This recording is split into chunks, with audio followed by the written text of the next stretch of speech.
Welcome to all of those who join us today for this book launch panel. The book we are discussing and celebrating today is Challenges to Democracy in the Andes, Strongmen, Broken Constitutions, and Regimes in Crisis. Just hot off the press from 2022. My name is Werner Jungblut. I'm a PhD student in the sociology program at York University, and we thank you on behalf of the Center for Research on Latin America and the Caribbean, CERLAC, at York University for attending. First, I would like to refer to a land acknowledgement. York University recognizes that many indigenous nations have long-standing relationships with the territories upon which York University campuses are located that precede the establishment of York University. York University acknowledges its presence on the traditional territory of many indigenous nations. The area known as Toronto has been caretaken by the Anishinaabe Nation, the Haudenosaunee Confederacy, and the Huron-Wendat. It is now home to many First Nation, Inuit, and Métis communities.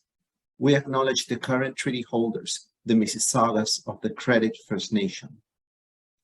This territory is subject of the Dish with One Spoon, Wampum Belt Covenant, an agreement to peacefully share and care for the Great Lakes region.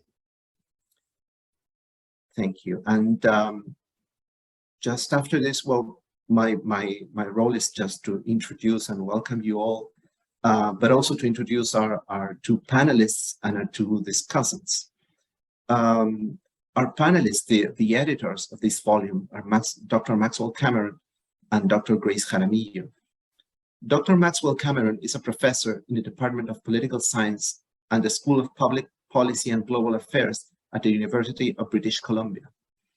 He specializes in comparative politics, Latin America, constitutionalism, democracy, and political ethics. He's the author or editor of a dozen academic books, as well as over 50 peer-reviewed articles and book chapters. In 2020, he was named a distinguished fellow by the Canadian Association of Latin American and Caribbean Studies. And in 2022, he received the Latin American Studies Association Guillermo O'Donnell Democracy Award and lectureship. Dr. Grace Jaramillo is adjunct professor at the University of British Columbia's School of Public Policy and Global Affairs in Vancouver. She's a PhD in political science from Queen's University. She won the prestigious Social Sciences and Research Council of Canada postdoctoral scholarship with fellowships at the University of Waterloo and then at the University of British Columbia. For our two discussants, we have Dr. Thomas Chiasson-Lebel. He's an assistant professor in social economy and social entrepreneurship studies and research center, French University of Ontario, Toronto. Dr. Pablo Andrade is a professor in the Social and Global Studies program, Universidad Andina Simón Bolívar in Quito, Ecuador.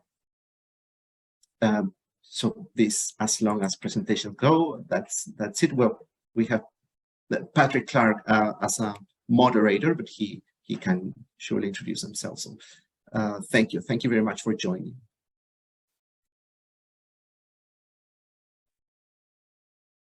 Thanks very much, Werner. And yes, my name is Patrick Clark, and I'm an assistant professor in the Business and Society program at York and a fellow at CERLAC. So we wanted to get this panel together, seeing as there's been a lot of, especially recent events in Peru, make this book, I think, extremely timely, and the conceptual framework with which it addresses these questions, which keep kind of reoccurring. And obviously, the recent events in Peru, the sort of the self-coup 30 years ago of Alberto Fujimori, and now the attempted self-coup by Pedro Castillo in December.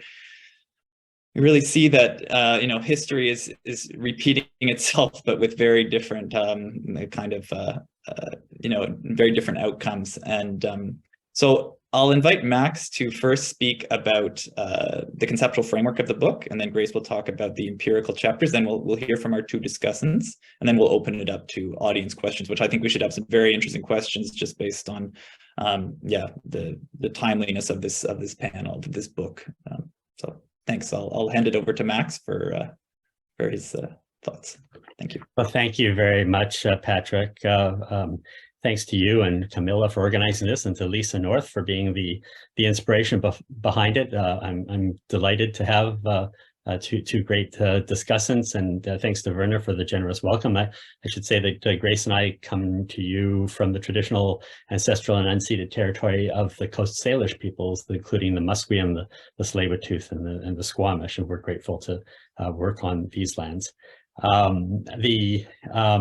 It's really a privilege to be invited by CERLAC for this event. I've had a long-standing relationship with CERLAC, and it plays a critical role in Latin American studies in Canada. And this is our first presentation of the book in Canada.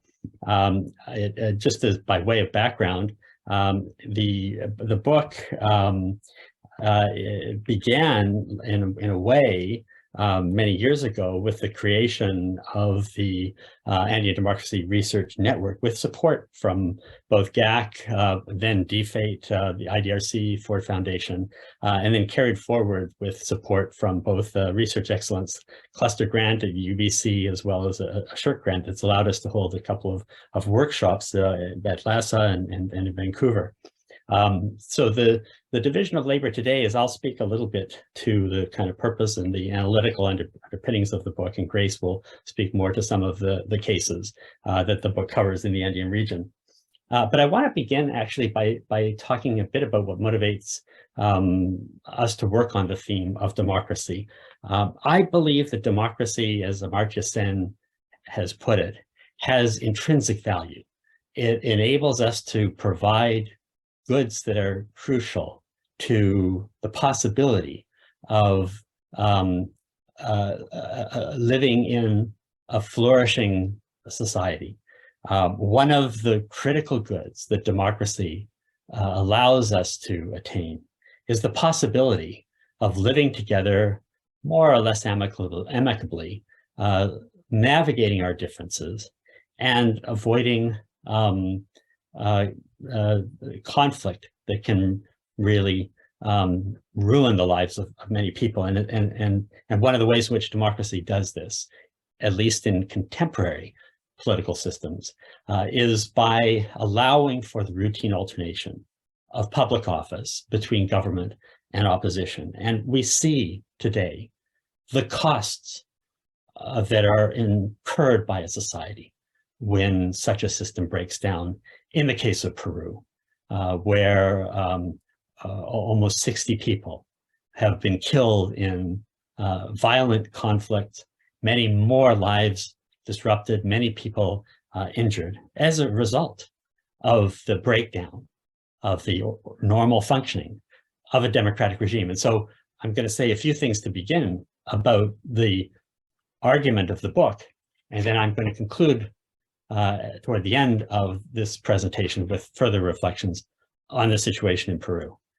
But let me just start by addressing what I think are three novelties of the book, of the theoretical framework of the book. And the first is that we pursue what is referred to in the literature as a dual route strategy for talking about regimes, which is to say that we define democracy and authoritarianism separately in terms of their specific attributes. We don't assume that democracy is the absence of authoritarianism, or authoritarianism is the absence of democracy. Each of these regimes has their own specific categories. Neither is a residual category. And I think it's absolutely critical to try to spell out what the specific features or attributes of both of these regimes are, more particularly in the case of democracy. So let me just outline briefly what we see as the critical components of a democratic regime. And the first component and at the core of a democratic regime are what Guillermo O'Donnell referred to as its electoral components. That is to say that in a democracy, everybody gets to vote and eventually to run for office, and can hold office as a result of being elected through elections that are fair and institutionalized. Those are the core electoral components of a democratic regime. in a contemporary electoral democracy. But we know that the electoral components of the regime are insufficient to establish a democratic regime, that for those components to function meaningfully as an expression of the wills of the public, it's critical that they be supported by and surrounded by other fundamental rights and freedoms. For example, freedom of speech, freedom of assembly, freedom of the press, the ability to organize oneself into political parties and civic associations. These surrounding rights and freedoms are critical to ensuring that the electoral components of the regime serve the function for which they were intended. But those surrounding rights and freedoms, as O'Donnell called them, have to have a legal and constitutional guarantee. And so the structure of the constitutional democratic state, which involves things like the separation of powers, which enables horizontal accountability, again, to use O'Donnell's phrase, the supremacy of the civilians over the armed forces, the institutionalization of the rule of law. These are all critical constitutional and legal conditions that support the surrounding rights and freedoms that enable a democratic regime to serve as a vehicle for the expression of the public wills. And finally, the creation of such a constitutional and democratic order requires something of us all, and that is citizenship. It requires that we all understand ourselves to be bearers of fundamental rights and freedoms that we insist on for ourselves, but we also concede to others. That's the underlying bargain that supports a democratic process. Ultimately, democracy is more than about institutions. It's also about the habits and practices of the citizenry, and a commitment on the part of citizens to the goal of living together as free and equal consociates under the law. We use this disaggregated understanding of democracy to develop a typology of ways in which democracy can be derailed. From the most obvious, for example, coups. We all understand, and in Latin America, in an earlier historical period, coups were an important threat to democracy. It wasn't uncommon for democratic regimes to be overthrown violently and forcefully and suddenly by the military. Now that threat, to a large extent, has receded in the contemporary era. It hasn't disappeared entirely. There are still occasional coups around the world and including in Latin America, but they are quite rare and they tend to be quite brief.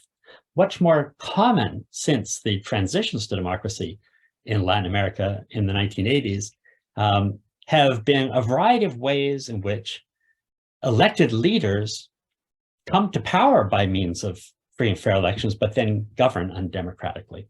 They often do this by means of autogolpes, self-coups, where the president closes Congress, suspends the Constitution, and begins to rule by decree, often until a referendum can be held to retrospectively legitimate that. Or more recently, one of the things that we have seen is the tendency of elected leaders to pursue executive aggrandizement by means of constituent assemblies to rewrite the Constitution and expand broader executive powers. Now, the value of this particular approach that we are taking to understanding democracy and its threats is that we are able to emphasize the ways in which democracy today is threatened less by exogenous forces and more by endogenous ones. And I think it's pretty important that we do this because there's a distinction to be made between the breakdown of democracy and the consolidation of authoritarian rule. We see democracies threatened in many parts of the region. In many parts of the region, the quality of democracy is very poor. I think one of the big surprises about the region today is that the poor quality of democracy has not prevented democracies from persisting. There's a durability to democracy, even though many democratic regimes have significant deficits. A second advantage of the approach that we're taking is that it gets us away from the problem of whether democracy is to be understood as a dichotomous variable, if you will, or whether democracies exist on a continuum from more or less, from more democratic to less democratic. And of course, our answer is it's both. We need both to be able to draw a bright red line between democratic and non-democratic regimes, while at the same time understanding that there's a spectrum of regimes between robust democracy and consolidated authoritarianism, which include often poor quality democracies, as well as electoral authoritarian regimes. We do not use liberal democracy as the conceptual baseline for our analysis. We are the baseline, the bright red line between democracy and authoritarianism runs through critically the question of whether there is alternation in public office between government and opposition. That, I think, is absolutely critical. Where that doesn't exist, we have an authoritarian regime. Where it does, we have a democracy of however poor quality. And so we draw again on Guillermo O'Donnell for inspiration in thinking about democracy as one tradition among several, including liberalism and republicanism, that form an ecology of institutions. Final point is Grace is we were talking just a little earlier and discussed the point about competitive authoritarian regimes. Part of the purpose of this analysis is to provide an alternative to an approach, the literature on competitive authoritarianism, which in my view has contributed to a tendency to observe or to believe we're seeing authoritarianism emerging all over the place at various points in time, often coming into play as a result of elections and then breaking down subsequent to those elections. And I think that has a tendency to be, I think that unfortunately leads us to overstate the degree to which democracies are in fact failing in the region as opposed to suffering from problems of low quality. If I may just have a minute or two to reflect briefly on the situation in Peru. I think as we go back and look at the book, which of course was completed, at the beginning of 2022, one of the things that I, in retrospect, might add as an additional threat to democracy that we don't talk about, but which Peru has really highlighted, is what I would call electoral denialism, tendency of losers of free and fair elections to baselessly claim fraud in order to perpetrate fraud. And we've seen that with Donald Trump, of course, in January 6th of 2021. And we've seen it in Brazil recently, just last month. And Peru, unfortunately, represents another example. 2021, close elections held, but Castillo won them free and fair. And the opposition baselessly claimed the big lie that the elections were fraudulent, attempted to have them overturned, attempted to challenge over 200,000 votes, primarily in remote rural parts of Peru. And then, having failed at that, persisted in seeking to overthrow Castillo on numerous occasions, the most recent of which was to be December the 7th. And it was on that day that Pedro Castillo, the elected president of the country, in a hapless and pathetic and incredibly stupid move, attempted to close the Congress in order to prevent his impeachment vote from taking place. Now that was a mistake. That's an interruption of the democratic regime for which Castillo is directly responsible. But his vice president, when she took office, failed to understand the necessity of calling for immediate elections and instead formed an alliance with conservative sectors in the Congress to try to rule for the remainder of Castillo's term. And that, I think, caused enormous frustration and anger on the part of Castillo supporters who began to protest. And then when the Boluarte, Vice President Dina Boluarte, ordered the police and military to respond to those protests, we saw repression. This claimed many lives and has spiraled really out of control. So I think that this is a situation that captures all of the elements that we're interested in the book. The role of the military, coups, autogolpes. Of course, also at play in the situation is the idea of a constituent assembly, which Pedro Castillo had put on the table when he ran for office, had attempted unsuccessfully to pursue while in office, and then now is using to justify his hapless attempted golpe, but it's now, I think, probably on the table in a way in which it would not otherwise have been had the government and the Congress responded differently.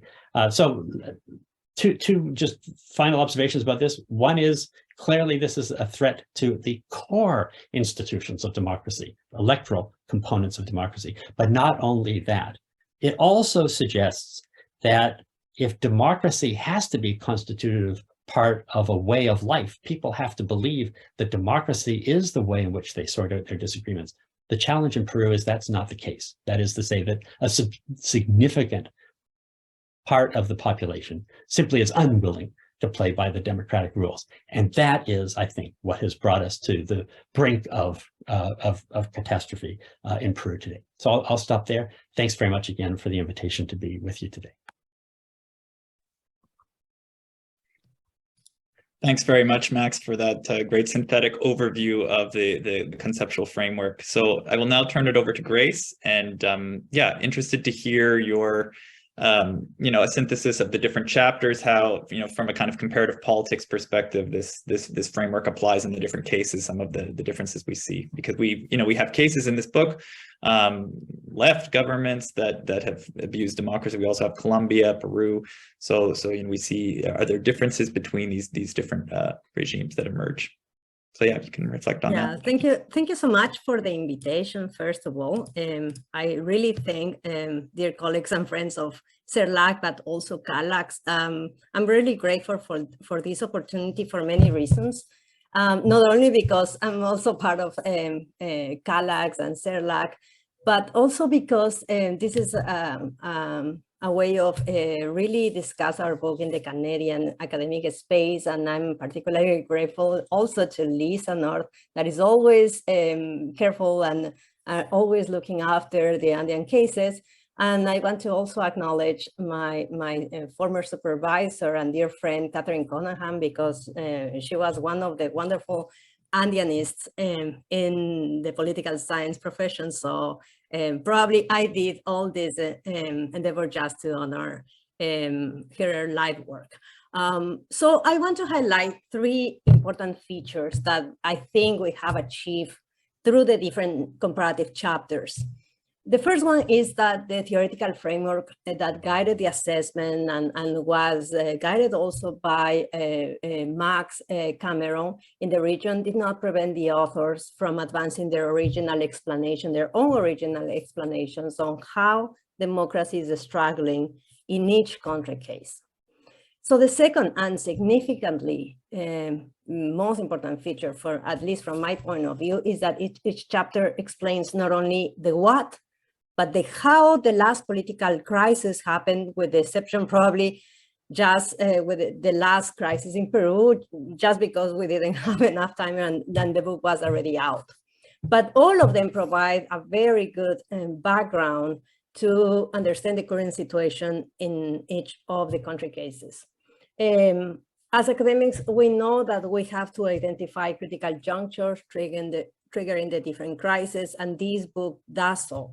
So much so that sometimes I was pitching the idea of adopting this book for our courses in Latin American politics, for example, because it has a clear sense of timing, of sequence, of events, and the different opportunities, either won or lost. A similar time frame, for example, is used by Michael McCarthy to explain the consolidation of democratic breakdown in Venezuela, completely the opposite side. My third point is that all authors really expand their attention beyond the traditional tenets of electoral democracy. We consistently discuss two usually overlooked areas: the role of the judiciary, for example, and the strength of citizen participation or not.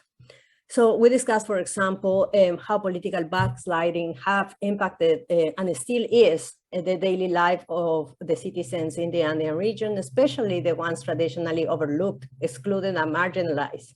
So one of the things that Max didn't say, but I have to say, is that I have we are very proud of our chapter about indigenous people's relationship to democracy in the last 10 years. We are very proud also of our chapter about the different responses and the consequences of the COVID-19 pandemic on an already beleaguered citizenship. And regarding the chapters, I would like to highlight the key contributions of each one of them, and these key contributions have also allowed us to correct and contrast and improve the different chapters.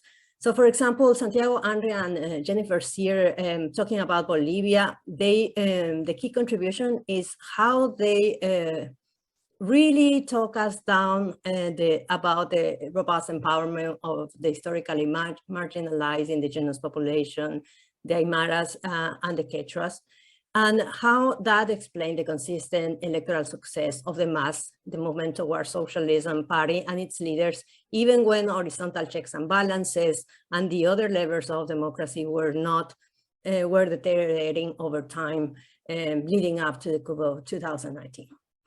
In Colombia, Colombia also presented a paradox. It is one of the most stable democracies in the continent, and yet Jan Boston contrasts the fact that this liberal, super stable democratic system coexisted with historical violence and internal war.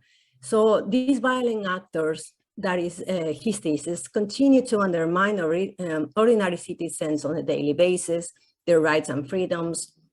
Even the mechanisms to guarantee justice and peace are still under threat because of the threat of violence from the military, from former guerrilla leaders that are kind of obliterating the peace process, and even from the drug trafficking lords and sicarios on a daily basis. Many commentators, for example, about our book have suggested that these democratic explanations should be taken a little bit forward and updated to include the electoral triumph of the left for the first time under the leadership of Gustavo Petro, but I think that is a task for the years to come, to be able to kind of resist the temptation of talking through current events and trying to assess the real legacy over time. I want to highlight also, even though Max have talked a lot and probably will discuss more about Peru and the Peruvian crisis right now, I want to highlight the clever assessment of Carmen Elizalde about Peru. She contends that Peru, for example, protracted democratic crisis since the Fujimori era has a name, extreme neoliberalism. How and under what conditions that happened? In her view, the defense of the economic model came at the cost of effective political leadership, economic inclusion, social protection for the majority of population, especially the ones not living in Lima and its surroundings. The Lima versus the rest standoff became even more salient during the pandemic, and we are seeing the results right now.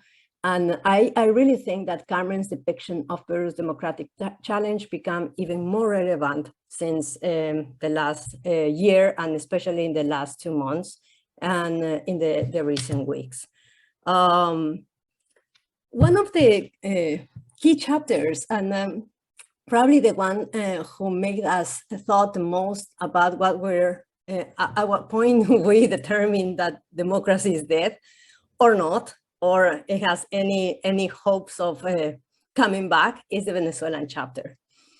And I think for the ones following and trying to understand democratic breakdowns in any part of the world, not less Latin America, the Venezuelan chapter is particularly useful to trace the critical moments that led to the current situation, where the breakdown of democracy is all by, I mean, it's just a consolidated.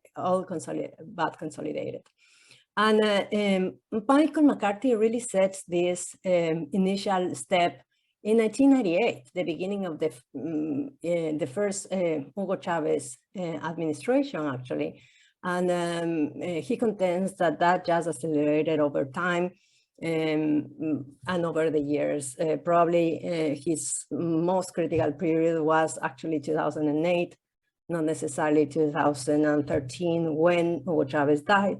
But the sudden I mean, all the different steps that we think about democracy and the democratic breakdown were happening during the last 20 years in Venezuela. I was, since we were at the Organization of American States, I just remember one of the quotes we use in the book, but it's also in the Democratic Charter. The sudden or irregular interruption of the democratic political process is what we were looking for. And it turns out that in the last at least 30 years, Venezuela has faced it all. Military coups, military intervention in politics, civil society coups, the one in 2002, that only strengthened the caudillo / strongman authoritarianism that Venezuela is facing right now. I wanted on purpose to conclude my presentation today to you with my chapter about Ecuador. I prefer to talk last about my chapter, and because I mean, it has a mixed feelings of having avoided a free fall into authoritarianism, and at the same time making the final conclusion saying that again is really a democracy under threat persistently. My take is rather simple to what happened after 2017, that ordinary citizens acting in extraordinary times mobilized the push for democratic change, to leave aside the democratic tendencies of Rafael Correa, paraphrasing the political scientist Nancy Bermeo in her work about Chile. And the fact is that this loose coalition, very loose coalition that at some point didn't even agree with each other at all, civil society organizations, journalists, activists, and the indigenous movement really coalesced in 2017 to restore civil and political rights first and foremost, and that were persistently under threat during the Rafael Correa administration. However, the struggle for democracy has not been easy since 2017. Reforms to guarantee horizontal accountability and independence of the judiciary are still lagging. The last referendum just 3 days before on Sunday is a proof to that. And other countries heading really into some vacuous middle ground where there will be no reforms to the core institutions guaranteeing rights and freedoms in Ecuador. So Ecuador's democracy remains extremely fragile. Moreover, I would say that I can argue that my chapter really directly explains what happened this Sunday in the election and referendum, because I explain how the Council of Political Participation and Social Control became the main corporatist entity that prevented some sort of independence of the judiciary, especially when it comes to the Attorney General and the powers to the Controller General, key institutions to guarantee the control of corruption. If I want to make a simile or a metaphor, the Council has become the capture the flag game, not only for the main political movements, especially Correísmo and its many affiliations and political parties, but also to vested interests trying to capture the judicial system, no less drug trafficking lords. And that is a reality in Ecuador, much as it was a reality during the 1980s in the Colombian case. Public sector mafias, other clientelistic networks of control, you name it. The judicial reform is all by the myth now, and I would say that the control that they are trying to guarantee to the judicial system is coming from every single political space and even economic ones that are mostly illegal in this sense.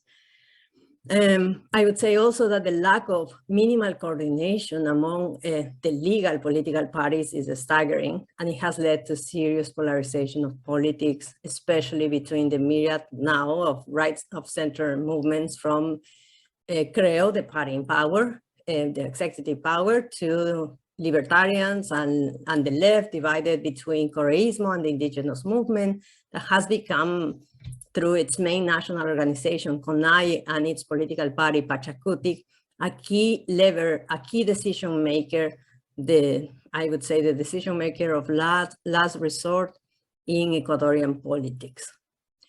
So I conclude my remarks today to something that will talk to you directly, why this book is valuable for us.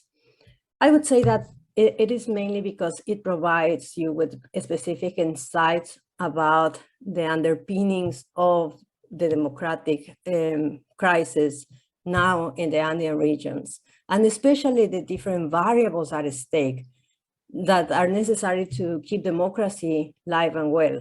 As Max already have explained, our key ethical commitment is to understand the process under which we can save democracy at some point in time. We can understand better the different levers that are at play, what institutions are not consolidated or needs consolidation, and especially, I would say, looking at democracies from the long-term history lenses that we need to understand in order to just compare and contrast the trajectories that each country has taken in the last decade. And being neighbors, it's just surprising how different each country is regarding to how they manage democracies. The assessment in general is clear that the electoral components of democracy, the main elements of polyarchy are alive and well. There's minimum fraud. We cannot talk about massive frauds anymore. Electoral participation is widespread. I would say that even most countries have moved towards parity of men and women when it comes to political participation and election to office.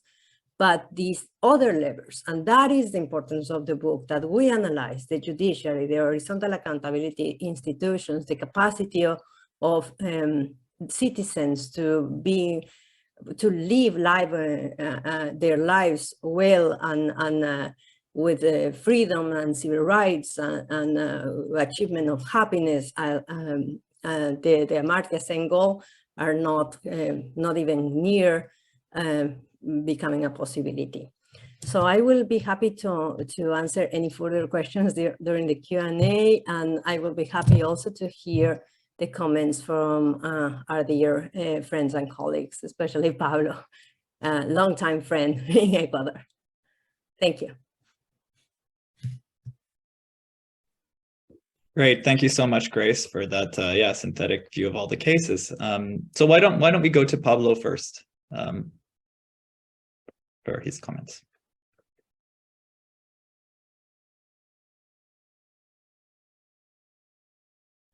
Well, first of all, thank you, Patrick, for having me here, Camila for organizing this talk, and of course, Lisa North, a common point of reference for I think all of us. In my particular case, I couldn't have done my doctoral studies at York without Lisa, without her personal commitment. But also without CERLAC. CERLAC was my home away from home, and I will never cease to be grateful for that. And I hope to visit you at some point later in this year, just to enjoy the pleasures, the beautiful, the beauty of Toronto and your campus during winter. Sorry, not winter. During winter is awful. During fall. So anyway, let me take a very first impressionist approach to this book. I think that this book is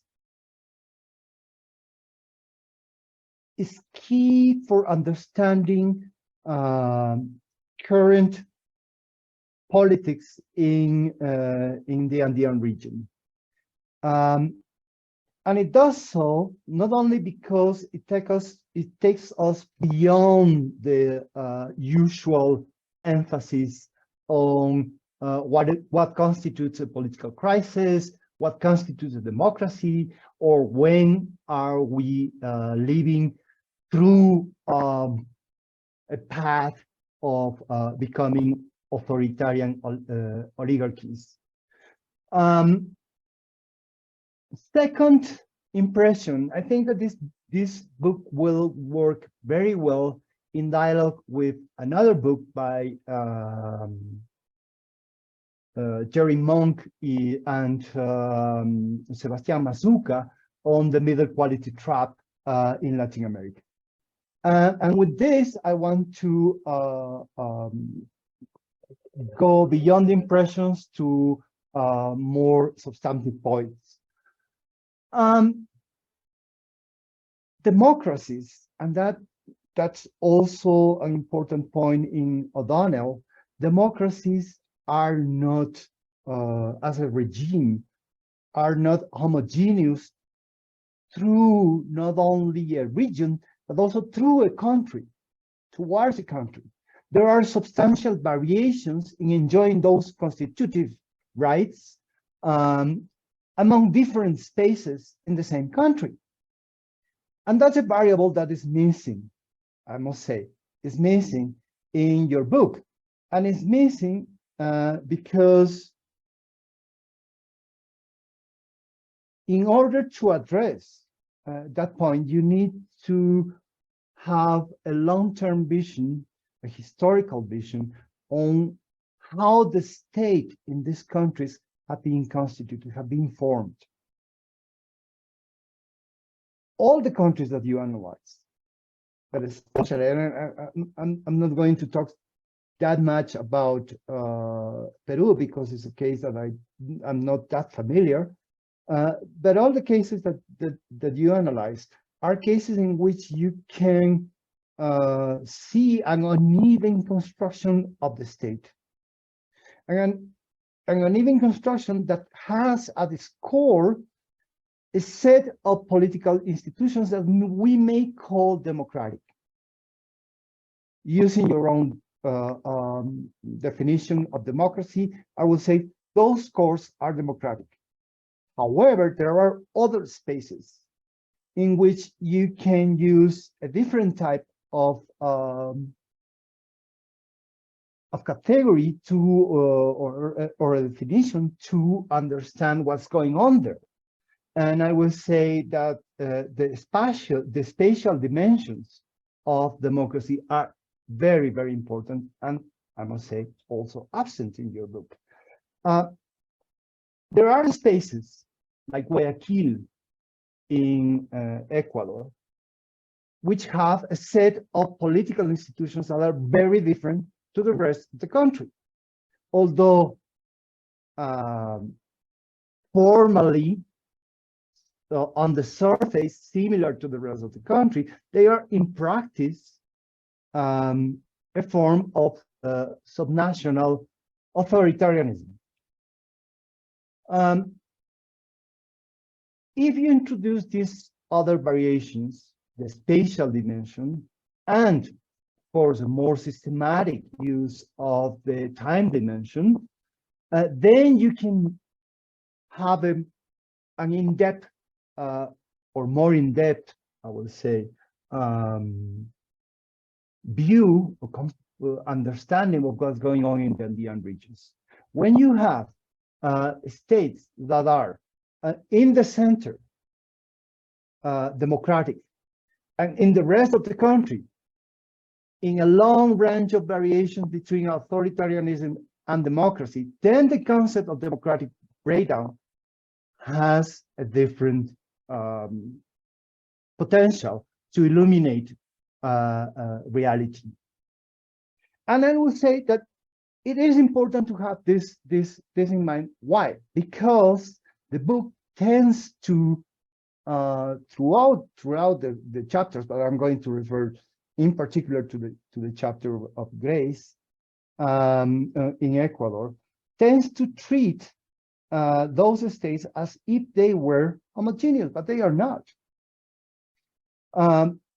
They are made of a series. I I like to think of on Ecuador and Colombia, maybe also in Peru, as archipelagos, right, of a set of institutions that you can call them state modern, bureaucratic, but also democratic. And there are other sets of localities in which you don't have either a modern state or a democracy beyond the electoral component, right? That would be my first, my second, my substantive point. With regards to Ecuador, I think that in order to understand both Correísmo and the indigenous movement, we have to go beyond the center stage that in your chapter, Grace, has Rafael Correa, right? I'm going to make it counterfactual. Maybe maybe it is not a good counterfactual, but it may help us think on what's going on here.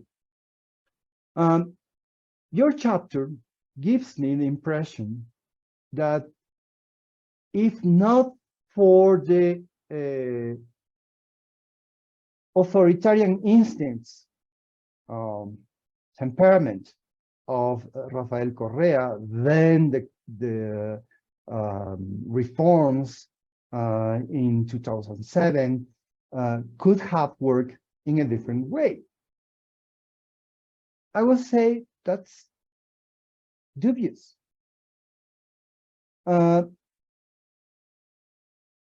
Just to take one dimension, citizenship. Citizenship, as Max said, entails not only a sense of a common belonging, but also a sense that you are entitled to a series of rights just because you are part of that state. But what about if you're not part of that state? What about if you live in a city like Guayaquil or in an indigenous community in the highlands in which the state is not present at all or just minimally, in which patrimonial relations are much more important for your survival, are much more important for arriving at whatever conception of the good life you have, right? So if we take this dimension, we can see that Revolución Ciudadana, as Grace said, it's also an archipelago of a series of patrimonial leaders forming a coalition and trying to preserve it. Not so much to capture the state, but to preserve the control of the local subnational regime. And that holds also for Partido Social Cristiano.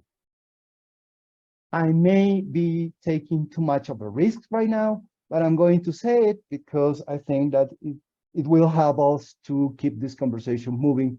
I will say that the same logic applies to the situation in Peru. If you look at this, the election of Castillo and the current dynamics and the failed autogolpe, you can see also subnational dimension, right? Castillo comes from the south. Their supporters comes from the south. Their main struggle has been, the main conflict has been Lima or the Limeño elites with their own set of patrimonial relations against these leaders that come from the periphery and try to control the state in order to protect their control of the populations and territories in the south. So, and I conclude with this. In order to understand this range of political situations, as Max was very clear in pointing out, we need to have not only we need to consider not only the institutional dimension and the institutional processes, but also we need to consider the geographical dimensions and the historical dimensions, because those are, so to speak, antecedents of the regularities that we observe. And with that, I conclude. Thank you. Thank you very much, Pablo. Great comment, and I hope that generates some discussion amongst our attendees as well when we have our Q&A. So I'll now pass it over to Tomas Chasson for his Yes, can you hear me properly? Yeah, excellent. Yeah, so it was briefly said in the introduction, but I just would like to emphasize it a little. This purple wall belongs to the institution to which that I am working for right now, which is the Université de l'Ontario Français. It's a new French university in Toronto. Ontario is the second, in absolute terms, the second province that hosts the most French-speaking people, and a new university just opened, and I migrated here for professional purposes not so long ago, and it's worth highlighting. As my first introductory comment. The second one should be to say, hi Lisa, for all the reasons, prior mentioned reasons, we love you. But this is not about Lisa nor about this university, it's about the book. And I find that book launch in academia tend to be suspicious when they are too laudatory or celebratory, or they just have praise about books, because academics, they spend their time criticizing one another. So if they don't do that, it becomes suspicious. But don't worry, I'm not going to try and rain on the parade. Maybe just drizzle a little to make it refreshing and to engage in the conversation later on. I think, first of all, it needs to be recognized that the book has a very an excellent quality at first, is that it starts with a high level of conceptual clarity about what is the framework that is established. The conceptual clarity is about a very good definition of, Maxwell Cameron has given as definition very clearly at the beginning. It's a very good definition of what constitutes democracy, where the boundaries are, and when it becomes a non-democracy, and then what authoritarian states are. So it's extremely clear. I'm not going to repeat all those characteristics, but making it clear avoids a discussion about democracy where it's a murky cultural characteristic or something that is not as clear. So making it clear is good quality. Then it offers a wide panorama of countries. So the fact of spreading a similar framework on different countries allows to have, I think, a panorama that uses a similar lens and makes for a very rich contribution to the study of the region. And then what I found rich in the book as well is the fact that the different authors, they were really able to engage with the very theoretical framework that is offered. Often when we have panorama books about the region, it ends up being also a panorama of a theoretical perspective. Here, what we have is that there was really an effort by the authors to engage with this theoretical framework, but not to apply it in just a simple way and just make checking boxes about concepts, but really about trying to see those concepts are serious. Do they fit in this case? And how can I increment them, twist them, organize them well? And there I specifically think about the case of Bolivia, because in the Bolivian chapter, he really engages with the fact that Evo Morales, in spite of the horizontal accountability criticism that we can make about his regime, he did something, which is to increase the inclusivity of democracy in Bolivia. And that is something that needs to be included in the framework of the analysis more than the original theoretical framework, although it still mobilizes the similar authors and the same framework as offered by Cameron in the second chapter.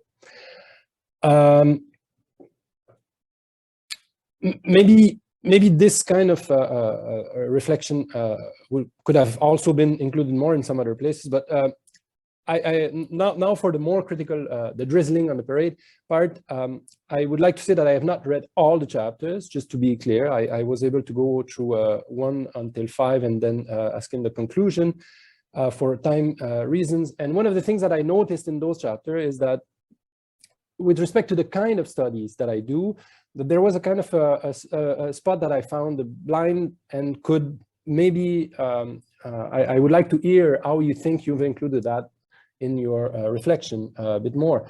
And it's the role of economic elites that I have studied in different countries of the region. And what I read in those chapters is very state-centered conversation about the characteristic of the democracy and the relationship to the leader, and how the leader, by doing executive encroachment, transforming the institutions, is actually impacting democracy. But then what I also see in the region with the kind of study that I do is that you had a set of economic elites that were actually not very much playing by one of the category that you're underlining, which is the question of the loyalty of the opposition.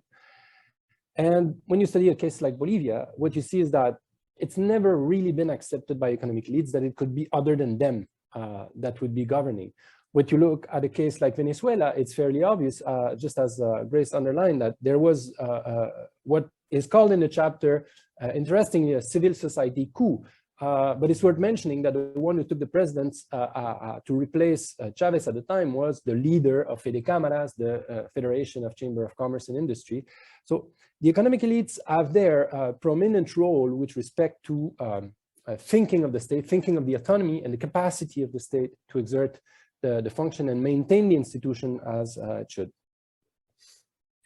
And when we say that, there's another aspect, and you mentioned it in the conclusion, the fact that state capacity is key to be able to uphold the institution that makes the kind of democracy described live.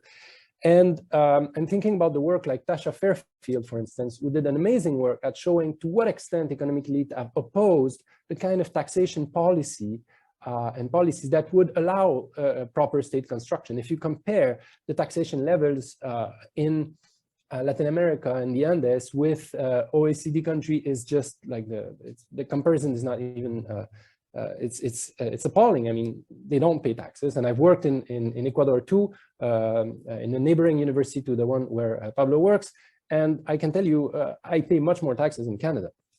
So why is that important to underline is that this has an effect on the capacity of building institutions that last. And I think the focus on the relationship between the head of state and the institutions themselves lose a bit the rich complexity of pressure that can create that kind of situation. Also, I think that the external pressure should be included a bit more in the reflection in here. The US, of course, as a geopolitical power and the influence they have had on the region is very important to mention. And to echo a bit of reflections in Ecuador that Grace was mentioning earlier, how not to put the IMF as a central actor in the crisis of 2019, and the fact that their role with respect to the economic system is also having an impact on the capacity of the democracy to show its fullness in such context.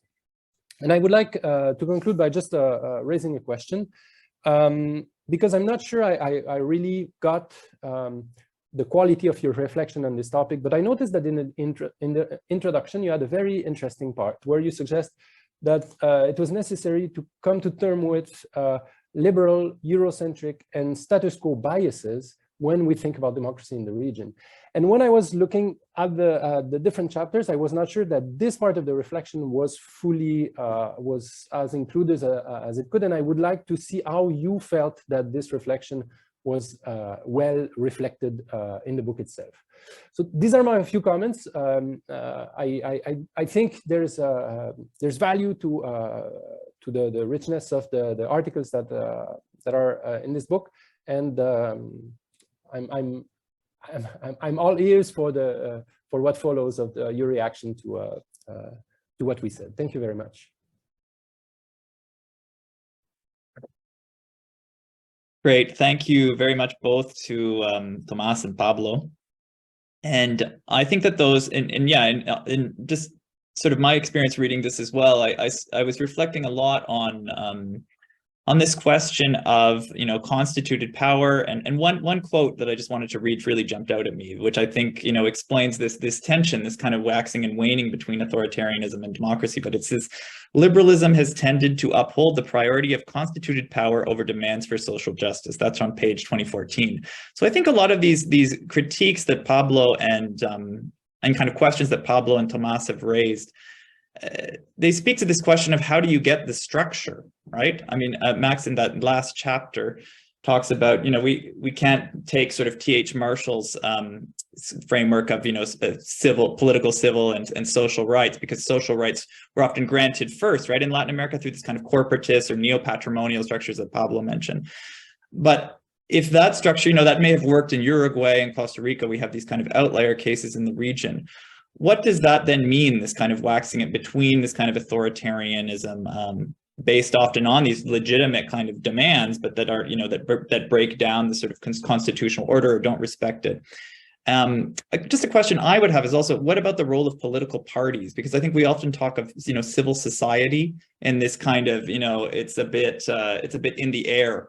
But what about the question of why are political parties so weak? Why are they so neo-patrimonial? And why in Peru, where there has been economic growth, it hasn't led to better sort of construction of state institutions where there, you know, so those are just some kind of broad reflections that I might pose to you as well. And yes, there's a few great questions. So we can maybe start, you can respond to the discussants, to my question, and then we can go into the questions from the audience.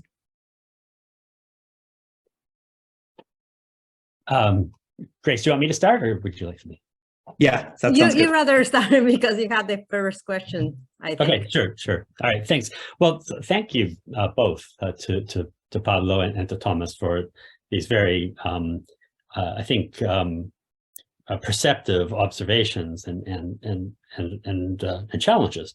I agree. I think there's no question that when we think about the quality of democracy in Latin America, the uneven reach of the state is crucial. I often think about O'Donnell's metaphor in which he talked about green, blue, and brown regions of the state. And he insisted that, as Weber had, that territoriality is a critical component of the state, and one that is under-theorized, although that's changing. I think that we're seeing in Latin America in recent years a lot of really good work being done on understanding the historical origins of the Latin American state, the ways in which states have evolved differently in different parts of the region, and the unevenness of the development of the state, in particular in the countries of the Andean region, perhaps in contrast with countries that were more marginal to the colonial enterprise, smaller and more homogeneous, Chile, Uruguay, Costa Rica, but the Andean countries in particular, I think offer us examples of uneven development of state institutions, some of this legacies of colonial rule, some of it having to do with longstanding inequality, some of it having to do with logics of competition between regional among the regional elites and between regional and central authorities, and those challenges, those dynamics, I think are central to understanding politics. So, for example, in the case of Bolivia, there's no question that the dispute between Evo Morales, Tomás, and the opposition in the Media Luna region is a territorial dispute. It's a dispute that comes down to where the state capital should be. It's a dispute that has to do with the migrations of populations out of highland areas where economic activity has collapsed, and where mining has collapsed, leading to flows of peoples into the lowlands areas where coca cultivation has provided a source of livelihood. And that's that's what gives rise to the emergence of Evo Morales. And when the MAS takes over and affirms the power of the social movements that constituted the MAS, this is met with intense opposition from people, the opposition focused in Santa Cruz. And so that clearly, that was a background condition and a critical axis of conflict in Bolivia. And I think Santiago and Santiago Henry and Jen Sear do a very good job of talking about that. In the case of Peru, a very different dynamic, but there's no question that there is a huge tension, and that tension has really, as I think you've noted, Pablo, been accentuated by the current conflict. Carmen Elizarbe's chapter goes into great detail into the conflicts, the persistence of conflicts at the subnational level, extraordinary violence even throughout the countryside, particularly in those areas where you have major extractive projects with important environmental consequences, but also important distributive consequences that give rise to intense conflict. And these conflicts have persisted throughout the democratic period, throughout the course of the last 20 years, and have not abated much, even during periods of rapid economic growth, which should be a cue to us to recognize their importance. But the thing that's been interesting about those conflicts is that they've been regional and localized, and they haven't been articulated into a national political project for a profound decentralization or a move toward federalism in Peru. Instead, they've remained highly localized. And even today, where these protests are now spreading across the country, and I mentioned that they've occurred most intensely, specifically in places like Cusco, Puno, Arequipa, Apurimac, Ayacucho, in areas where fraud was alleged by Keiko Fujimori, where she did poorly in the election of 2021.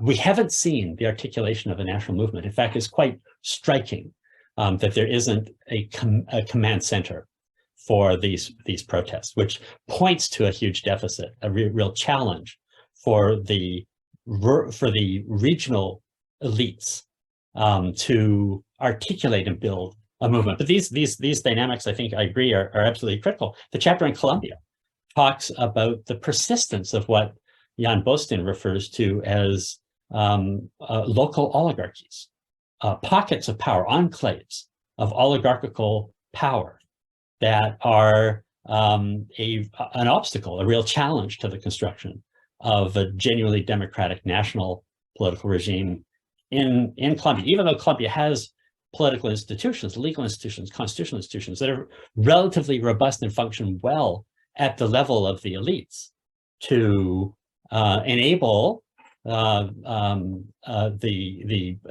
performance of liberal democracy. Now, with the election of Petro, which of course happened after the book was published, it's going to be very interesting to watch those dynamics. So I agree that they're important. I don't agree that they're not discussed.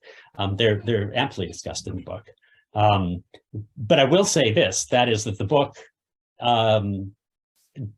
does take as its sort of point of departure the last 10 years.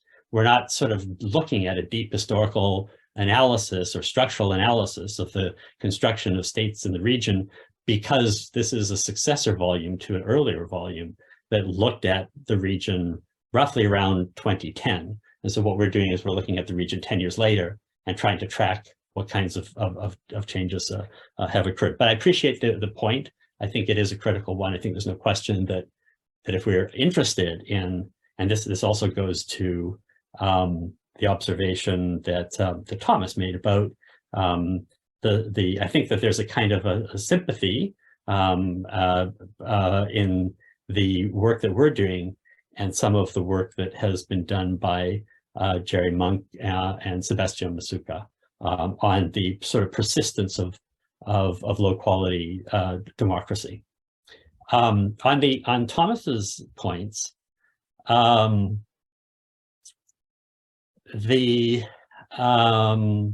appreciate the observations, and I think there's a lot of important work to be done around the issue of inclusion. I contributed a chapter to a volume recently done by Yashar, Kapczynski, and Levitsky on the inclusionary turn in Latin America. And so I've been thinking about the issue of inclusion and how to center that more in our thinking about democracy. And my sense is that the way to do that is through continuing to work on this question of citizenship and citizenship regimes, and the unevenness, of course, of these citizenship regimes. One of the ways in which I've been trying to think about what you characterize as a bit of a blind spot in the book around economic elites is to put forward the idea of oligarchy. So I have a paper in the Third World Quarterly about a little over a year ago, which deals with that makes the claim, right, that when you have that in some sense, representative democracies emerged as an alternative to democracy as it was understood before the Enlightenment, and representative democracies only function well if representative republics become democracies when representation is democratized, when people actually have vehicles for the expression of their wills through political parties, through other political organizations, through linkages. And when those linkages aren't there, representative systems tend to look like oligarchies. And this is not my observation. Many political theorists have made this point, that below the surface of our democracies, you see the functioning of oligarchical elements. And I think that's absolutely critical. And I like the idea of returning to some of the earlier debates in the Marx. I don't know if you're referring to this, but when you talk about autonomy and capacity, I think about Palancis and Miliband and debates about the autonomy and capacity of the capitalist state. And I think that would be worth thinking about more. Because I absolutely do agree with you that we really need to focus on the challenge of elite players, of media, of business, of parties that represent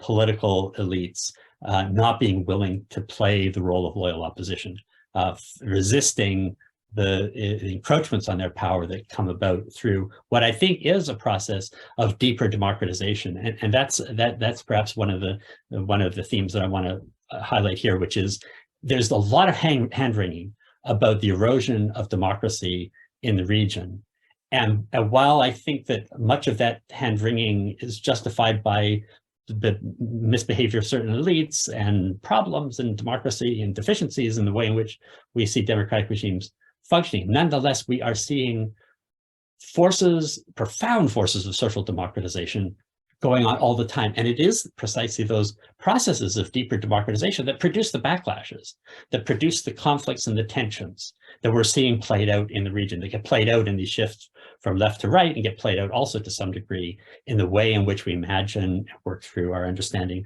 of democracy. And so let me then just finally conclude on this point around our challenge to the literature that starts with the assumption that democracy is always liberal democracy if it is properly understood, and our objection to that, which is that this is overemphasizing constituted power. It's taking a type of democracy and holding that up as an example of how democracy must be. I think a lot of this comes out of and if you read this, the literature, particularly, so a good deal of this is in kind of a conversation with the literature on competitive authoritarianism. Steve Levitsky, Luke and Wei have written extensively about this, and many others have followed in their footstep. And their definition of democracy is liberal democracy, and they have an argument for why it has to be liberal democracy. And part of that argument is that if you don't have protection for liberal rights and freedoms, democracy doesn't function meaningfully at all. And they've argued in a book that was edited by Manuel Balan and Francois Montalvo, that it's important to recognize that unless you have guarantees of fundamental liberal rights and freedoms, you can't build a properly functioning democratic regime. And they used T.H. Marshall to make that argument. And my response to that is what we know about Latin America, and again, O'Donnell made this argument very powerfully, what we know about Latin America is that the Marshallian sequence didn't occur in the same way. In Latin America, political rights and freedoms were guaranteed before civil rights and the establishment of the rule of law. So in Latin America, we face the reality of active citizenship, of strong majoritarianism, of democracies that are meaningful to people, and yet they exist within the context of precarity of the institutions of the rule of law, precarity of constituted power. And so there is always going to be this invitation when elites defend constituted power to appeal to constituent power. That's exactly what we're seeing happening in Peru today. And if it weren't for the recalcitrance, the intransigence of Peru's elites, the demand for a constituent assembly would not be as strong as it is today. And so our point is, let's start with an understanding that democracy is fundamentally about, at its core, it's alternation in public office, which gives people the opportunity to throw the bums out. Not necessary, and let's not assume that any absence of liberal rights and freedoms necessarily means that system isn't functioning democratically. That needs to be demonstrated empirically. The Eurocentrism, I think, comes from this assumption that if a democracy doesn't look like a liberal democracy, i.e. a democracy as we see it in Western Europe and North America, then therefore it must be unconsolidated or in a process of consolidation or moving toward that end, that there's this kind of, the liberal democracy is the telos. This is the post-Cold War hubris that liberal democracy won. It's the only functioning system of government that's worth its salt. And it is a system of government within which we can resolve any of the challenges that history may churn up for us to address. And I think that's a mistaken view. It's particularly a mistaken view when it's coupled with the idea that democracy only works if people accept market solutions. And again, that's very explicitly in the work of Levitsky and Way, and particularly Levitsky and Loxton.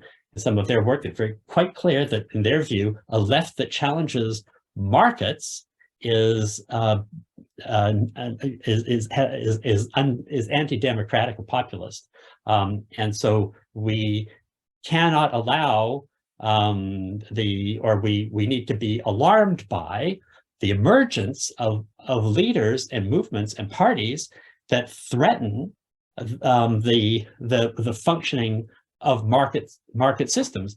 That neutralizes what has to be a critical line of critique of democratic theory, which is to say, neoliberal globalization is part of the problem. And Carmen Ilisarbi makes that point particularly strongly, but it is a theme of the volume more generally. And I think that's where our book is not a book that's about the defense of liberal democracy, a defense of the status quo, a defense of constituted power, but rather an invitation to think about democracy in terms that are much more open to the radical possibilities that are always inherent in it, if it is truly democratic.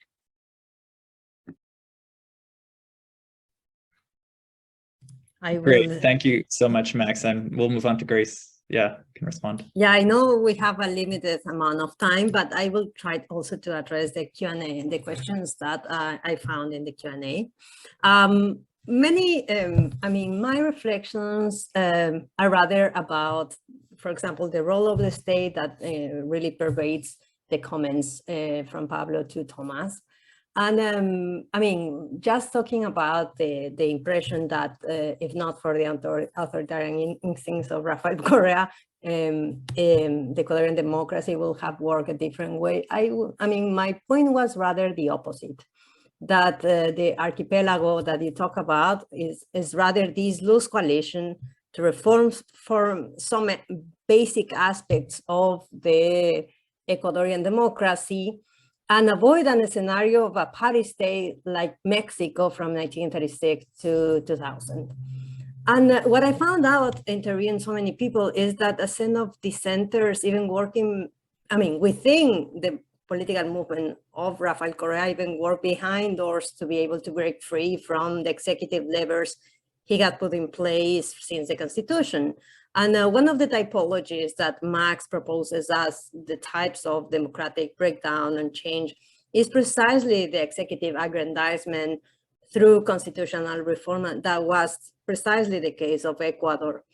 So it was not that his instincts were good or bad, but for the benefit of the majority, it was a hard work from many actors interested in restoring basic democratic tenets, civil liberties, political liberties, from indigenous peoples to journalists. But they didn't, the instincts were good, but they didn't have enough commitment to work them well through the reforms necessary to fully restore democracy in Ecuador, make it more participatory and equal, or at least participatory. And especially, they have a particular inability to negotiate coalitions that work. Ecuador, as many other countries, have a myriad of, I'm not even talking about political parties, myriad of movements, political movements that changes from one election to the other, and we have elections every 2 years. Ecuador is a place where even the economic elite is highly fragmented and politically myopic, certainly. Not less the political parties in both left and right. So it is very different from Peru, where the economic elites are centralized, and I can tell that because I have studied Peru, the Peruvian state specifically. And the economic elites in Peru are centralized and so cohesive that even they control the macroeconomic management to the T, and that is what we call extreme neoliberalism, because they control the economic management to a T, even to the assignments of or political appointments of who is going to be the Minister of Finance, the Minister of Trade, and the central bank, and the president of the central bank. So, and this elite can exert control over democratically elected governments, left and right, and we have seen and witnessed that during the last 20 years, if not more. So believe it or not, because of this cohesive elite, just talking to the questions even posed by Luisa Isidro, the Peruvian state is more solid than the Ecuadorian one, but only work in silos. Even the lack of centralization was done on purpose to start financing from rural areas and concentrate economic growth in export areas near Lima. DESCO, for example, did a wonderful job a few years ago, like 10 years ago, they started a work program trying to help play their game to the Minister of Finance by submitting projects, help provinces and small villages and small centers far away from Lima to submit projects to get the money that provinces were on. And even with that work, grassroots organizations and everything, money was consistently denied under dubious basis. So no wonder we have a conflict right now. That is why the elites neglect even the discussion of decentralization. And that is how different it is from Ecuador. The Ecuadorian state really consolidated in the 50s and peaked by the 70s, but only then, after the 1970s, really, it has been diminishing returns. And now the Ecuadorian state is kind of a Bourbonian system where you trade political support for government appointments, contracts, and even budget. And that is the only way to maintain the peace with abandoned and angry provinces. Being the main one, Manabí, Guayas, and some of the Amazonian provinces. And that's why it's so difficult to talk about political parties. There's no political parties, rather movements And I would say that the most important aspect and the most important reason why we include issues such as inclusion, democratization, the roles of citizenship is that comparing and contrasting what other movements or other citizen movements have been demanded is not only access and social services, but the capacity to have an economy that is functioning well for them too. And that is true across the board. That is why, for example, Daniel also suggests to include or to try to answer what the Latino Barometer has found consistently last year, less support for democracy, because the citizens tie democratic performance to their personal or familiar well-being. And that is extremely low in Latin America over the years because of the lack of inclusion, because of high inequality. And that will be part of the discussion in the years to come. So I would say that we cannot include so much a debate of the state. I mean, that is probably an object for another book or many other books, because that is, sometimes we political scientists try to not overstretch, and just by talking and including so many other dimensions in democracy, in the democratic analysis of the last 10 years in the Andean countries, we have, talked so much that it was very difficult to also include the discussion of the state. But I agree also that with all of you, but that without understanding of how much the state is really effective or not, and is providing the basic social services and needs for the majority of the population, we cannot understand this backsliding in democracy.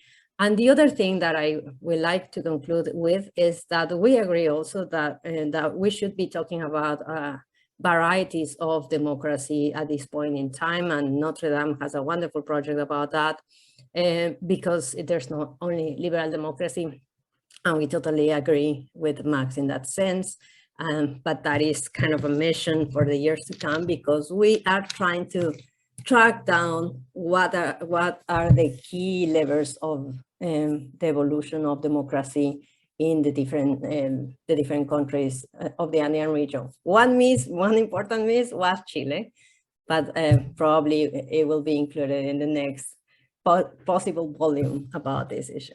Thank you very much.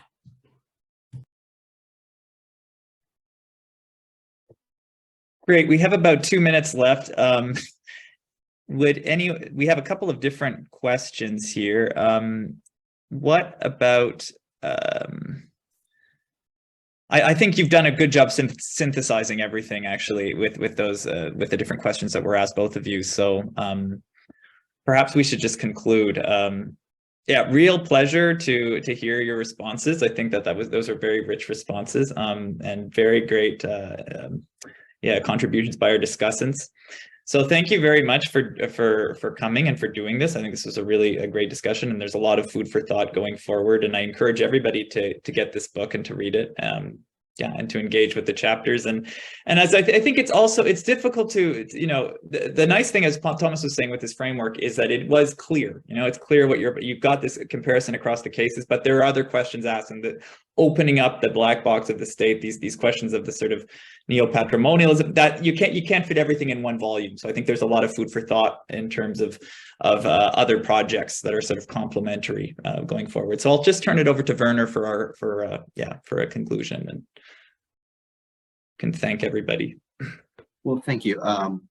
It was a very engaging discussion. An hour and a half flew by, as you can see. So thank you, our panelists and our discussants, and everybody who could join here. And this is an invitation, as Patrick said, to read the book, to get a copy and read the book. So thank you so much for joining us.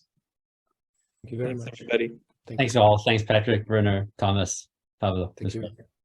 Thank you so much for the invitation. Bye, Sir Lack.